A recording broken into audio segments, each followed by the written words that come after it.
Bismillahirrahmanirrahim. Menabak dakwah tauhid dan sunnah. Bismillahirrahmanirrahim. Assalamualaikum warahmatullahi wabarakatuh.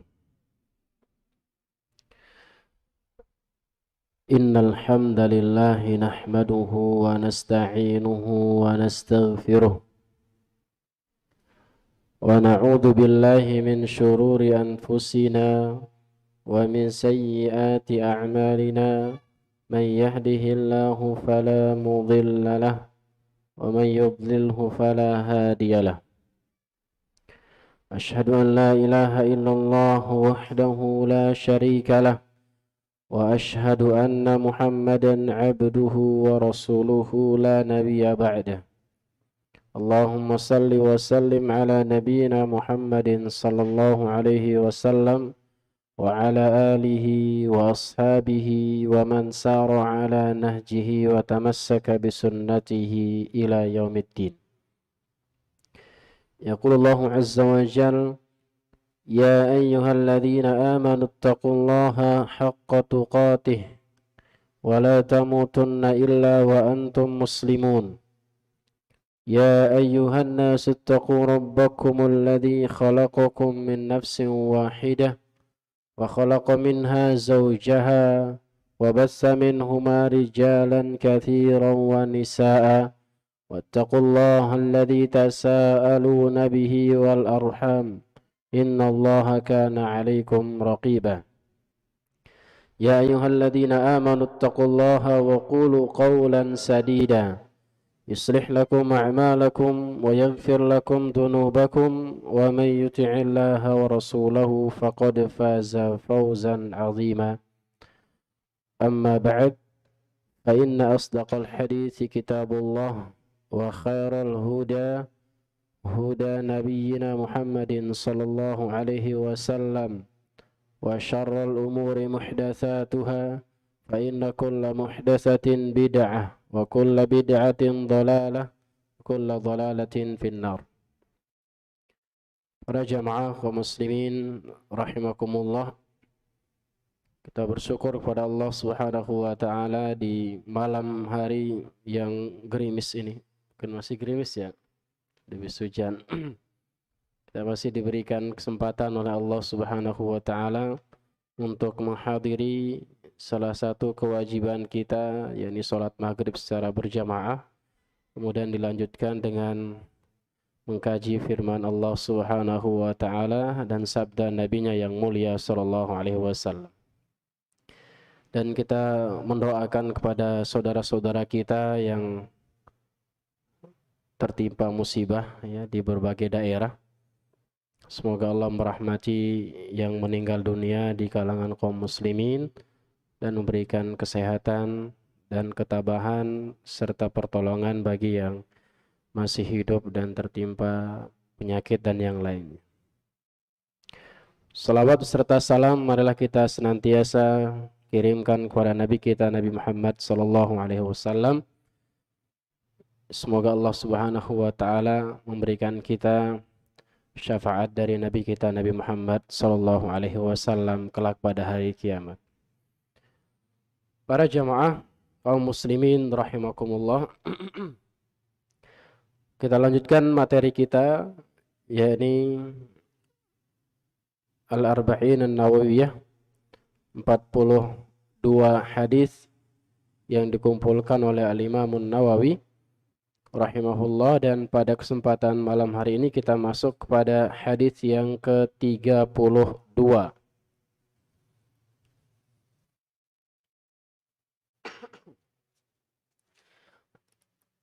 Ada yang sudah hafal hadisnya? Hadisnya pendek ya. Mungkin hadis yang paling pendek ini. Maksudnya ucapan nabinya paling pendek. Ada yang sudah hafal? Baik. Ya, semuanya sudah hafal tapi tidak ada yang mau menyebutkan ya. Qala al-muallif rahimahullahu taala, berkata muallif yaitu Al-Imam An-Nawawi rahimahullahu taala, al-hadits tsani wassalasun, hadis yang ke-32. Hadis berkaitan dengan larangan membuat kemudaratan kepada diri sendiri dan pada orang lain. An Abi Sa'id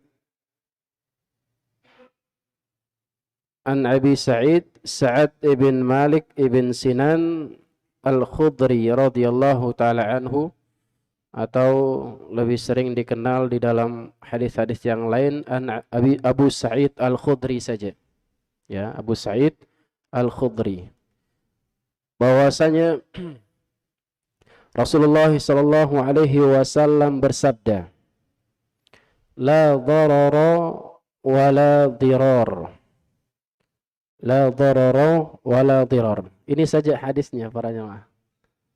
Pendek, ya. Kalau yang tadi baca sebelum maghrib mungkin sudah hafal. La dharara wa la dirar. Hadis ini diriwayatkan oleh Imam Ibnu Majah, Daruqutni, dan selain keduanya. Juga diriwayatkan oleh Imam Malik di dalam Muwatta'nya dan yang lainnya. Para jamaah kaum muslimin yang dirahmati oleh Allah Subhanahu wa taala. Lalu apa yang dimaksud dengan dharar dan dirar? Para ulama berbeda pendapat makna dari dharar dan dirar. Di sini ada 5 pendapat. Nah, ini banyak pendapatnya nih.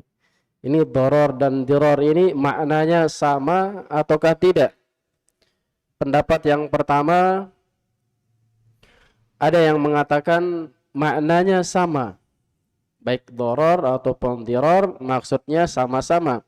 Nabi SAW hanya mengulangi kalimatnya untuk mentakkid.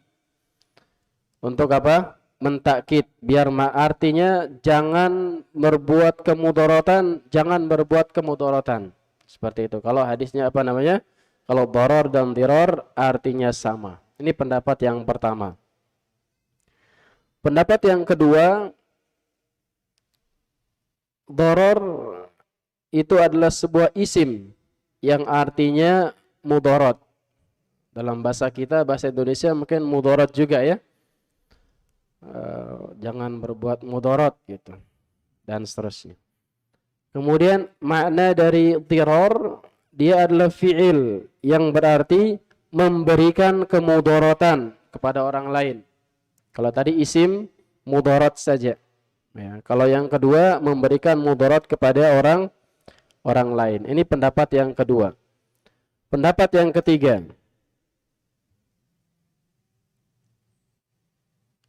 dharar maksudnya memberikan mudarat kepada orang lain yang tidak memberikan mudarat kepada kita. Itu dharar. Adapun dirar artinya membalas kemudaratan yang diberikan oleh orang lain. Sekali lagi, pendapat yang ketiga, dharar artinya memberikan mudarat kepada orang yang tidak pernah memberikan mudarat kepada kita. Tiba-tiba mengganggu orang gitu. Tiba-tiba mukulin orang misalkan. Adapun dirar artinya membalas atau balas dendam dengan yang lebih keras atau lebih besar daripada mudarat yang diberikan. Kalau dipukul sekali, kalau dirar berarti dipukulnya minimal 2 kali gitu. Itu dirar. Ya, dharar itu tidak balas dendam, kalau dirar membalas dendam. Itu pendapat yang keberapa tadi? Yang ketiga. Pendapat yang keempat. Pendapat yang keempat, makna dirar adalah memberi kemudaratan untuk mengambil manfaat. Memberikan kemudaratan kepada orang lain untuk mengambil manfaat. Misalkan seperti apa? Perampok misalkan, atau begal dan yang lainnya. Jadi dibunuh dulu misalkan atau dipukul biar diambil hartanya, biar dia mendapatkan manfaat. Adapun dirar yaitu memberi kemudaratan hanya untuk memudaratkan saja sudah. Tidak mau mengambil manfaat, hanya ingin melukai saja, hanya ingin memberikan kemudaratan kepada orang lain saja tanpa mengambil manfaat. Itu yang keberapa? Keempat. Yang terakhir, pendapat yang kelima, makna dirar ini sebagaimana yang disebutkan juga dalam kitab ini oleh Syekh Muhammad bin Shalih Al-Utsaimin. Maksud dari darar adalah berbuat kemudaratan tanpa niat, enggak sengaja gitu, enggak pernah meniatkan untuk memberikan kemudaratan, tapi terjadi mudarat tersebut. Adapun dirar berarti apa? Ada tujuannya, ada niatnya, emang benar-benar pengen memberikan mudarat. Intinya dari kesemua pendapat itu adalah bahwasanya kita dilarang untuk berbuat mudarat. Semuanya dari pendapat yang pertama sampai pendapat yang terakhir, yang kelima. Ya, baik mudarat yang disengaja ataupun yang tidak sengaja. Baik yang mengambil manfaat ataupun tidak mengambil manfaat. Atau semuanya dari pendapat-pendapat tersebut, intinya adalah kita dilarang untuk berbuat kemudaratan kepada diri kita sendiri ataupun mudarat kepada siapa? Kepada orang lain. Kemudian yang selanjutnya adalah ada disebutkan oleh para ulama ada 4 jenis kemudaratan. Ada 4 jenis kemudaratan yang sering dilakukan oleh orang. Kemudaratan yang pertama adalah kemudaratan yang diizinkan oleh syariat. Diizinkan oleh siapa? Oleh syariat. Meskipun terjadi kemudaratan, maka ini boleh. Contohnya misalkan dalam hukum had. Hukum apa? Hudud. Kalau orang membunuh, maka dibunuh. Yang dibunuhnya mendapat mudarat enggak? Mudarat, mati dia. Ya, tapi ini diperbolehkan oleh syariat. Tapi tidak sembarangan orang yang melakukannya ya. Pemerintah yang melakukan. Kemudian mencuri, kalau sudah sampai nisabnya dipotong tangannya. Mudarat enggak orang yang dipotong tangan tadi? Mudarat, tangannya enggak ada. Mencuri lagi, kakinya dipotong dan seterusnya dalam hukum Islam. Akan tapi ini membuat efek jera. Kemudian ada orang berzina. Kalau dia belum menikah maka dicambuk. Kalau dia sudah menikah maka dirajam. Mudarat enggak buat yang berzina? Mudarat, bahkan bisa mati, ya kan? Akan tapi ini adalah yang diperbolehkan oleh syariat. Boleh dilakukan, tapi yang melakukannya adalah orang yang berwenang atau pihak yang berwenang. Kemudian yang kedua,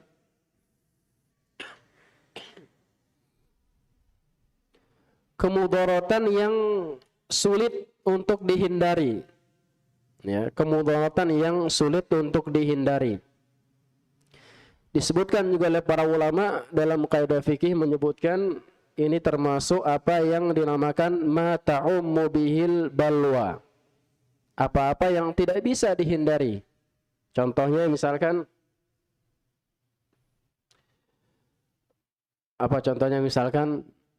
kita punya kendaraan misalkan. Asapnya ini memudaratkan apa tidak? Polusi kan? Asapnya apalagi yang motor yang udah nggak muda lagi kan, asapnya banyak, memudaratkan buat orang lain. Akan tapi ini tidak bisa dihindari, maka ini tidak mengapa, dengan catatan tidak berlebih-lebihan dan tidak disengaja. Ada orang disengaja dibolongin misalkan biar asapnya makin banyak misalkan, maka ini tidak boleh. Tapi kalau tidak disengaja dan tidak bisa dihindari, maka ini tidak mengapa. Misalkan ada yang motornya suaranya agak ngebas gitu. Bukan racing ya, bukan disengaja ganti knalpotnya. Tetangganya terganggu misalkan dengan suara motornya, pagi-pagi sudah manasin motor. Kalau tidak disengaja, maka ini tidak mengapa. Ya, kalau tidak disengaja maka ini tidak mengapa di hal yang wajar gitu. Itu yang kedua. Yang ketiga, jenis-jenis kemudaratan yaitu kemudaratan yang dimaafkan oleh orang yang terkena mudarat. Misalkan habis memukul istrinya misalkan, lagi kesel, udah muncak, nggak bisa nahan emosi, dipukul istri. Istrinya terkena mudarat gak? Mudarat. Mungkin ada yang luka atau memar ya. Kemudian dimaafkan oleh istrinya, dirayu dan seterusnya, akhirnya dimaafkan, maka ini tidak mengapa kalau dimaafkan. Tapi ingat, istri itu ingatannya kuat para jamaah ya. Sampai tua akan ingat kalau kita menyakiti dia itu. Ya mungkin bapak-bapak yang sudah sepuh pengalamannya lebih banyak ya. Kalau kebaikan kita kadang sering dilupakan, benar tidak Bapak? Hah? Tapi kalau keburukan kita diingat terus, apalagi kalau suka mukul, naudzubillah ya, jangan sampai kita menjadi tukang pukul ya di keluarga tersebut. Dan Anda ingatkan kembali kalau lagi marah sama istri ya, hindari memukul muka. Karena ini adalah larangan dari Nabi sallallahu alaihi wasallam. Atau misalkan contohnya memakai lahan orang lain. Misalkan lagi bangun rumah, kelebihan tanahnya 1 jengkal misalkan. Akan tapi dimaafkan oleh yang punya tanah, maka ini tidak mengapa. Walaupun memudaratkan orang lain, mengambil tanah orang lain, tapi tidak boleh disengaja. Misalkan nggak sengaja atau pamit dulu sebelum memakai, itu lebih afdal. Kemudian yang keempat,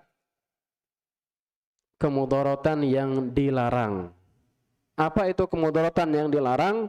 Selain dari ketiga poin yang tadi. Nah ini, para jamaah yang dimuliakan oleh Allah Subhanahu wa taala, selain dari yang dihalalkan oleh Allah atau diizinkan oleh syariat, selain dari apa yang tidak bisa dihindari atau yang sudah dimaafkan, maka ini kemudaratan yang terlarang oleh syariat, apapun alasannya. Jangan sampai kita bermudah-mudahan di dalam melakukan kemudaratan kepada orang lain, terutama kepada manusia. Jangan sampai kita mati atau meninggal dunia membawa dosa yang memudaratkan orang lain. Ini sangat berbahaya. Kalau kita punya banyak pahala nanti, karena mereka akan datang menuntut balasan. Kalau kita nggak punya pahala buat nebusnya, dosa dia diberikan kepada kita. Oleh karena Imam Sufyan Ats-Tsauri pernah memberikan nasihat kepada kita semuanya tentang bagaimana bahayanya orang-orang yang membawa dosa memberikan mudarat kepada orang lain. Beliau mengatakan, la antalqallaha bisab'ina dzanban fima bainaka wa bainallah ahwanu 'alaika bidzanbin wahidin fima bainaka wa bainal ibad. Beliau mengatakan, engkau berjumpa dengan Allah dengan membawa 70 dosa.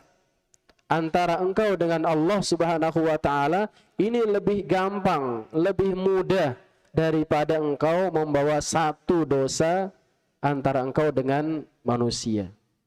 Kenapa? Dosa sama Allah Subhanahu wa taala mungkin bisa dimaafkan oleh Allah Subhanahu wa taala. Ya, terserah Allah Subhanahu wa taala, bisa dimaafkan atau bisa diazab dulu baru dimaafkan, bisa. Adapun bersama makhluk, maka ini sangat berbahaya. Ya, kalau enggak dimaafkan, maka nanti ada namanya yaumul hisab. Ada hari pembalasan yang tidak mungkin terluput 1 pun dosa antara kita dengan makhluk atau dengan sesama manusia. Inilah para jamaah yang dimuliakan oleh Allah Subhanahu wa taala. dua poin penting yang harus kita perhatikan dan harus kita menghindari diri kita semuanya. Jangan sampai kita meninggal dunia membawa dosa memudaratkan orang lain atau bisa dikatakan menzalimi orang lain. Kemudian di sini disebutkan sebuah contoh oleh Syekh Muhammad bin Shalih Al-Utsaimin tentang bagaimana kemudaratan yang kadang dianggap ringan oleh kita semuanya, tapi di sisi Allah Subhanahu wa taala diperhitungkan. Beliau mengatakan, misalkan ada seorang yang memelihara tanaman di rumahnya. Ya, mungkin zaman-zaman sekarang ini zaman orang memelihara bunga, ya kan? Bunga segala macam, apalagi ibu-ibu itu lagi koleksi bunga. Kemudian dia menyiram tanaman tersebut, ternyata qadarullah airnya kebanyakan sampai ke pekarangan tetangga, becek misalkan. Atau mungkin ada anaknya lagi main jatuh dan seterusnya. Maka ini termasuk kemudaratan. Meskipun tidak sengaja para jamaah, ya, jadi harus diperhatikan. Ini termasuk hal yang terlarang. Ya, jangan sampai gara-gara kita ingin menyiram tanaman manfaat buat kita tapi memudaratkan orang lain. Atau sekarang lagi musim hujan, ya, orang masang talang air, ya. Talang airnya itu jangan sampai memudaratkan tetangga. Kita aman dari air tapi tetangga banjir mungkin. Ya, jatuh ke lahan tetangga, maka ini tidak diperbolehkan. Ini termasuk memudaratkan orang lain. Kemudian juga misalkan contoh yang lain disebutkan juga di sini tentang seseorang yang membangun rumah. Ya, membangun rumah mungkin 2 lantai atau 3 lantai. Di sini disebutkan kalau zaman dulu itu kan nggak ada atap, ya. Oh, di Arab itu nggak ada atap. Di sini disebutkan nggak ada atap, dia bangun rumah 2 lantai. Kemudian membuat bolongan di rumahnya buat angin. Tapi di situ bisa kelihatan rumah tetangganya. Ya.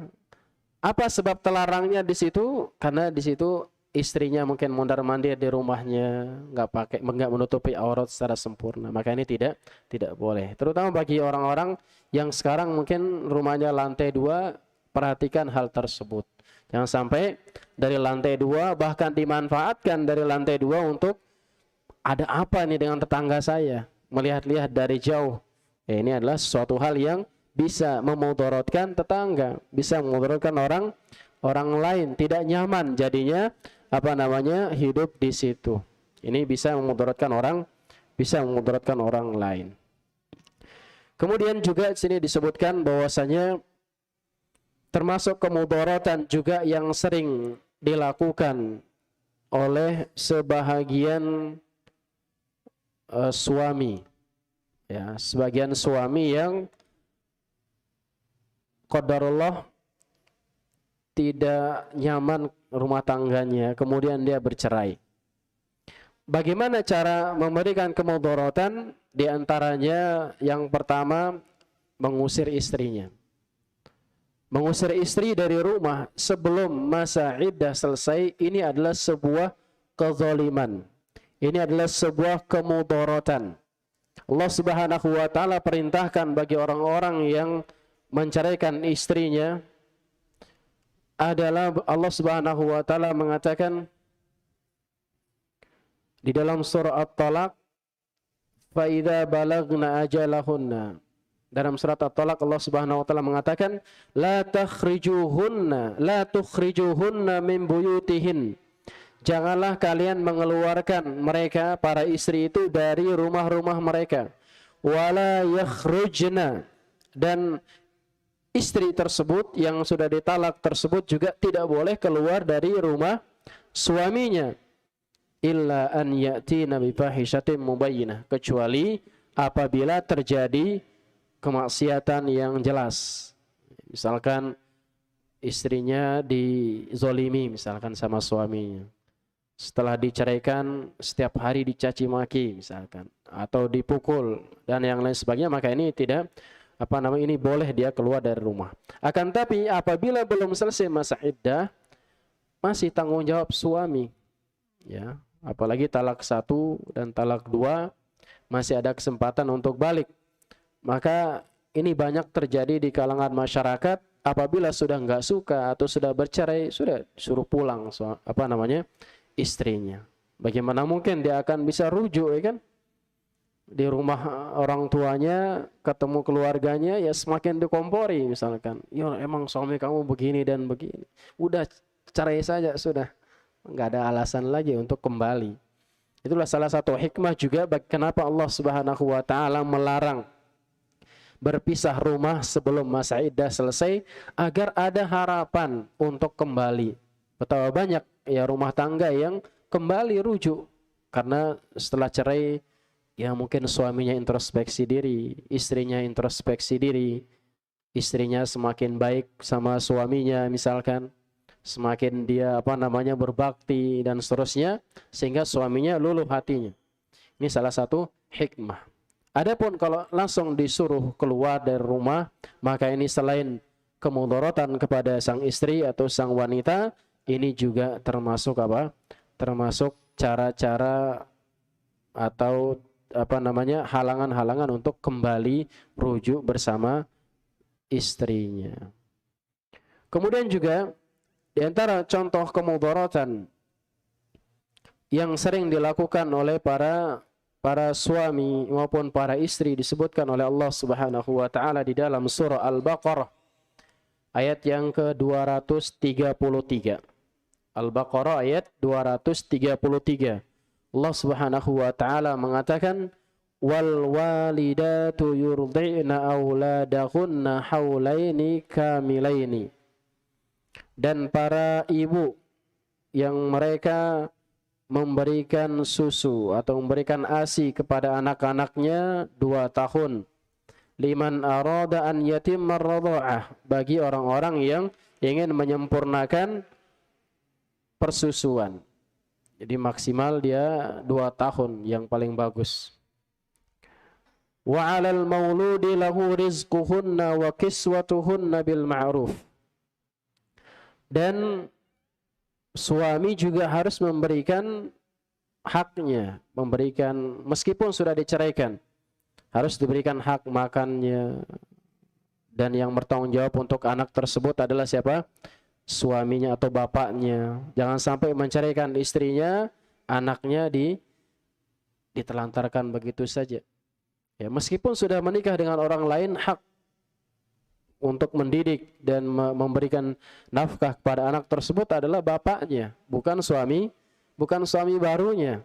Ini terkadang yang membuat banyak orang mikir menikah sama janda. Ya, kenapa? Karena akan menanggung banyak anak.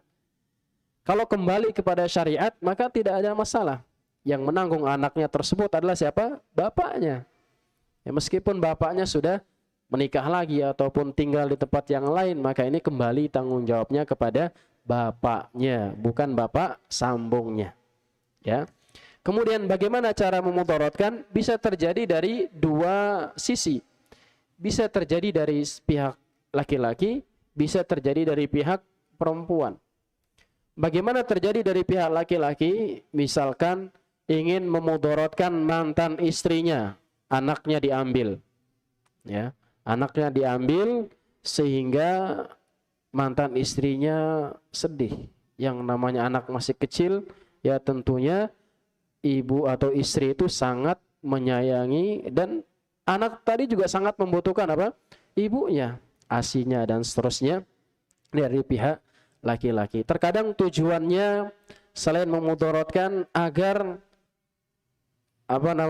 terkadang juga sang suami mengancam mantan istrinya. Pokoknya kalau kamu nikah lagi, saya nggak kasih anaknya, misalkan. Ini juga termasuk memudaratkan para jamaah.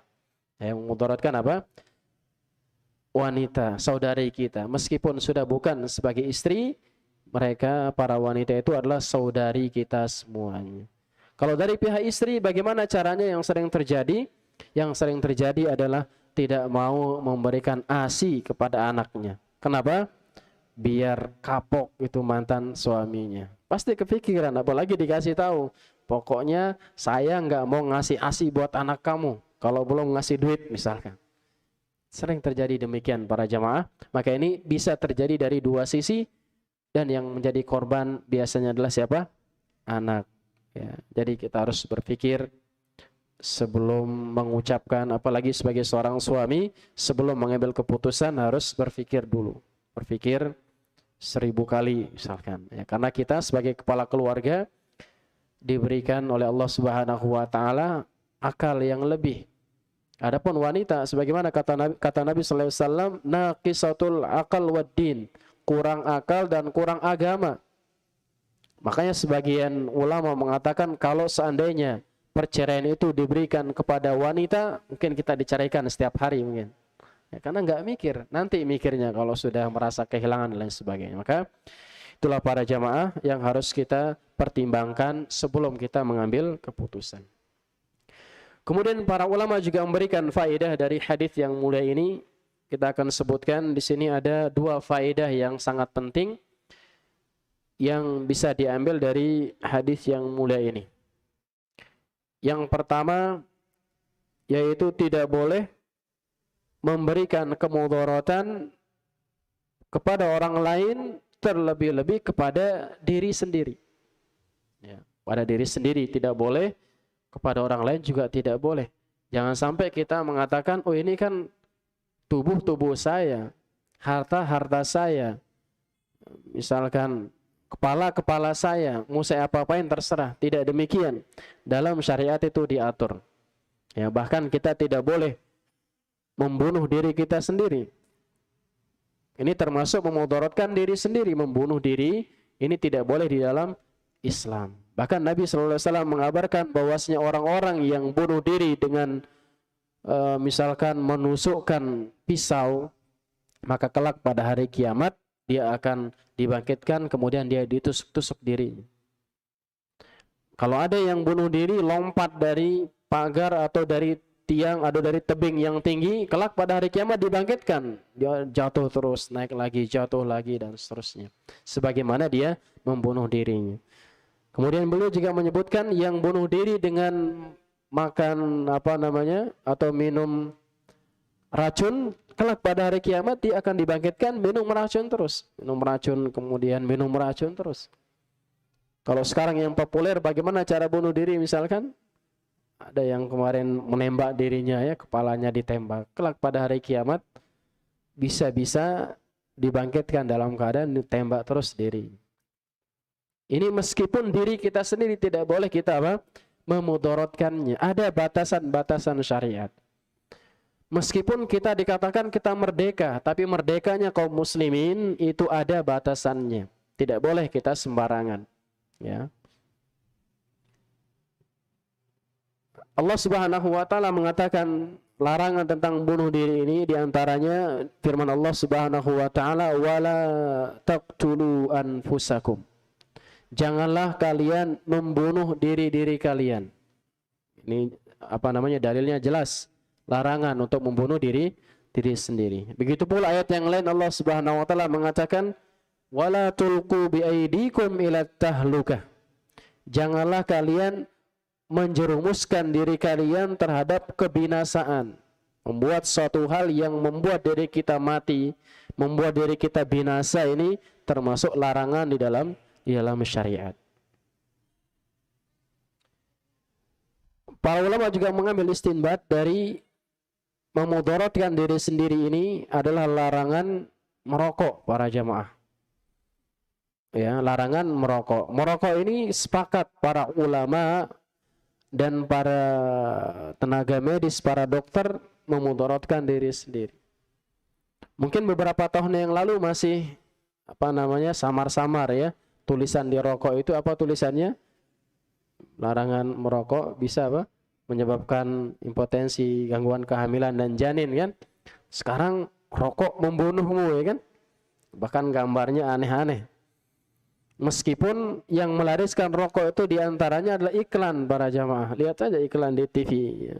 Badannya kekar, kemudian bawa mobil misalkan, atau panjat tebing dan seterusnya, padahal nggak sambil ngerokok. Coba sambil ngerokok, ya, ntar tiba-tiba muncul iklan rokok, ya. Maka bagi para jamaah yang masih ngerokok, bertaubatlah kepada Allah Subhanahu wa taala, ya. Karena merokok ini selain para jamaah tadi, selain memudaratkan diri sendiri, yang lebih parah lagi memudaratkan orang lain. Kalau diri sendiri mungkin udah biar aja dia mati misalkan dengan rokoknya. Tapi kalau memudaratkan orang lain, ini yang lebih bahaya. Ya. Dosanya besar. Memudaratkan istri, anak-anak, ya. Setiap hari mencium bau rokok misalkan.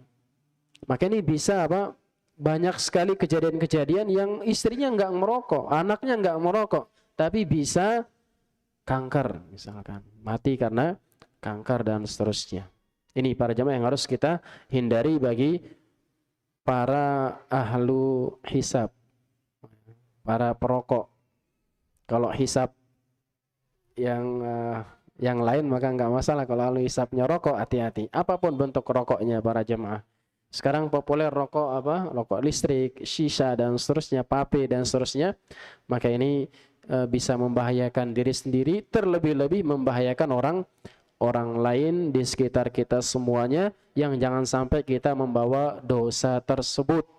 Mati membawa dosa memudaratkan orang lain, ini sangat berbahaya.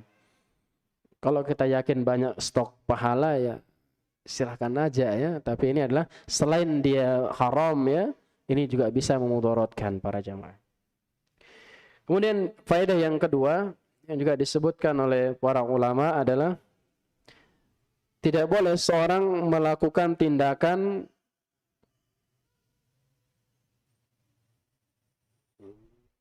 yang pada asalnya boleh namun bisa mengganggu orang lain. Pada asalnya boleh, mubah gitu, ya, tapi bisa mengganggu orang lain. Contohnya misalkan kalau zaman dahulu masih baru-baru ada radio misalkan, ini baru beli radio, ya, akhirnya di setel kencang-kencang, maka ini juga termasuk hal yang dilarang dalam syariat. Apalagi hukum asalnya mubah, misalkan membuat polisi tidur. Polisi tidur ini mubah enggak? Boleh-boleh saja. Tapi diperhatikan polisi tidurnya. Jangan sampai bisa memudaratkan orang lain, baik dirinya ataupun kendaraan. Bikin polisi tidur berapa meter gitu, ya, bukan berapa meter. Tinggi gitu. Sampai kadang bikin sesak di dada. Banyak enggak polisi tidur kayak gitu? Banyak para jamaah, terutama di gang-gang, ya. Maka ini perhatikan, jangan sampai kita membuat hal yang mubah tapi bisa memudaratkan orang lain. Maka perlu kita ingat juga hadis yang pernah kita bahas yang mirip dengan hadis yang mulai ini adalah sabda Nabi sallallahu alaihi wasallam, la yu'minu ahadukum hatta yuhibba li akhihi ma yuhibbu li nafsihi. Tidak sempurna keimanan seorang sampai dia menyukai untuk saudaranya apa-apa yang dia sukai untuk dirinya sendiri. Begitu pula mudarat. Tidak boleh keimanan seorang sempurna apabila dia tidak ingin mudarat kepada saudaranya hal yang tidak ingin menimpa dia. Misalkan tadi dia polisi tidurnya, kalau dia yang jalan pakai motornya bisa kandas misalkan. Jangan sampai kita membuat kandas motor orang. Udah biar aja motor orang ini, nggak boleh demikian. Ya. Atau misalkan saya bikin talang air tadi, bikin talang air, kalau dia saja nggak mau air itu netes yang banyak di halaman rumahnya, maka jangan sampai kita buang airnya ke halaman tetangga. Ya, dan seterusnya. Pokoknya apa-apa saja yang kita inginkan untuk kebaikan kita, kita juga menginginkan untuk saudara kita. Begitupun sebaliknya, apa-apa yang kemudaratan yang kita tidak ingin tertimpa dengannya, kita jangan sampai menginginkan kemudaratan tersebut menimpa saudara kita, baik dia saudara semuslim ya, apalagi ada saudara semuslim keluarga kita lagi ya. Maka ini jangan sampai kita membuat kemudaratan kepada orang-orang tersebut, meskipun tetangga kita kafir misalkan, mereka masih punya hak kepada kita semuanya, hak sebagai tetangga yang harus kita jaga, harus rukun dan seterusnya.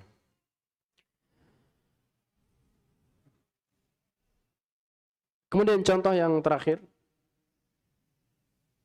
di antara bentuk-bentuk memudaratkan tadi ada lupa kita sebutkan kebiasaan-kebiasaan jahiliyah tentang suami dan istri. Bagaimana kebiasaan jahiliyah dahulu disebutkan oleh Syekh Muhammad bin Shalih Al-Utsaimin di sini, memudaratkan istri itu bisa dengan cara menunda cerainya. Contoh, masa iddah berapa? Masa iddah 3 bulan bagi yang tidak haid. Bagi yang haid maka 3 kali haid. Bagi yang hamil kapan? Melahirkan dan seterusnya. Kebiasaan jahiliyah dahulu ingin memudaratkan seorang wanita, dia diceraikan. Tidak digauli kan, diceraikan. Menjelang habis masa iddahnya rujuk kembali. Batal kan masa iddahnya. Cerai lagi. 3 bulan lagi dirujuk lagi. Cerai lagi dan seterusnya sampai wanita tersebut tidak bisa menikah. Tidak bisa menikah ke sana, kemudian di sini juga digantung gitu, nggak pernah digauli dan seterusnya. Inilah kebiasaan-kebiasaan jahiliyah. Jangan sampai kita menirunya. Maka dibatasin oleh Allah Subhanahu wa taala. Allah Subhanahu wa taala mengatakan apa? At-talaqu marratan. Tolak itu 2 kali saja. Kalau udah ketiga kalinya maka harus pisah. Menikah dengan yang lain, digauli dengan syar'i, kemudian cerai tanpa diatur-atur, baru boleh menikah dengan suaminya. Maka jangan sampai kita memudaratkan istri dengan menunda. Ya, kata Allah Subhanahu wa taala, kalau sudah habis masa iddahnya, kalau mau dirujuk, rujuklah. Kalau mau diceraikan, maka ceraikan dengan ma'ruf, ya. Dahulu kita ambil istri itu dengan baik-baik, kembalikan dengan apa? Dengan baik-baik. Ya, ini yang harus kita perhatikan para jamaah yang dimulakan oleh Allah Subhanahu wa taala. Sekali lagi nasihat anak pribadi kepada diri pribadi dan kepada antum sekalian, jangan sampai kita meninggal dunia membawa dosa zalim kepada manusia. Apapun bentuk kezaliman tersebut, kalau kita merasa pernah melakukan kezaliman kepada orang lain, maka segera kita minta untuk dihalalkan, segera minta maaf kepada orang tersebut agar kita terbebas dari dosa tersebut dan tidak ada lagi kaitan kita pada hari kiamat yang sangat berat, yang tidak bisa kita lagi minta maaf para jamaah yang dimuliakan oleh Allah Subhanahu wa taala. Mungkin ini yang dapat kita sampaikan dalam kesempatan yang mulia ini. Semoga yang sedikit ini bermanfaat buat anak pribadi dan buat para jamaah sekalian.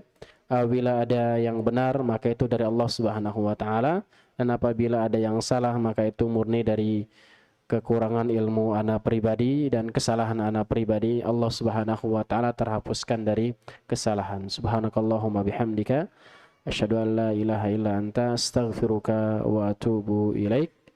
Sudah isya belum? Sudah. Wa akhiru da'wana alhamdulillahi rabbil alamin. Assalamualaikum warahmatullahi wabarakatuh.